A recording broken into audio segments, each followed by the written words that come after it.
It's not really a misinterpretation. Disagreement, sure. But a misinterpretation, no. So my man Meek Miles says that I watched a couple of your videos and you seem knowledgeable about what the Bible says, but you also seem to misinterpret it or have trouble deciphering the context. I disagree 100%.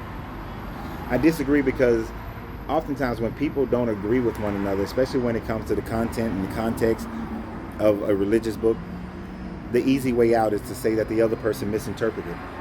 But I just disagree with how you interpret it. Now, I don't know where your interpretations come from. I don't know anything about you. But from what I can gather from most people that I've dealt with when I deal with this conversation,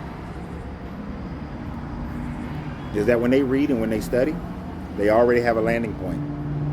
They have already decided that no matter what information is provided to them, no matter what context the information is provided to them, that they are going to land on a predetermined spot.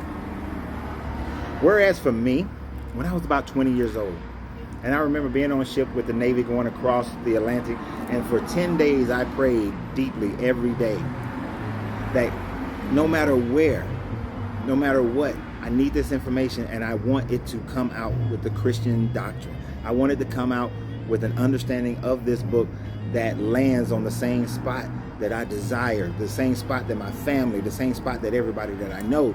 I wanted to land there. I had a great emotional, mental, spiritual desire for it to land there. And then after we crossed the Atlantic and we were steaming towards Italy, about 2 weeks later, I had that same prayer and I asked, please give me an opportunity to solidify this. I knew certain opportunities I was going to have and certain ones I didn't know I was going to have, but they manifested themselves. And I said that, okay, God, this is your way of showing me, because I know that you're going to show me that I am wrong.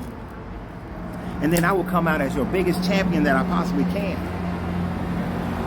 But unfortunately for those around me and those and my own desires at the time, my interpretations started becoming based on the culture of the day of the people who wrote it, the power structures that were going on at the time frame that it was written. What did it really mean to the people of that day when they wrote it? And I learned very quickly, especially when I was in Israel, to not have a landing spot, to not have a predetermined landing spot. That if I want this spirit that you call God to move inside me, to not already decide what the end is going to be, but to truly open myself up so that I can truly get the context and get the interpretation that has not been changed and fabricated over thousands of years, but something that is real. And that's where minds come from.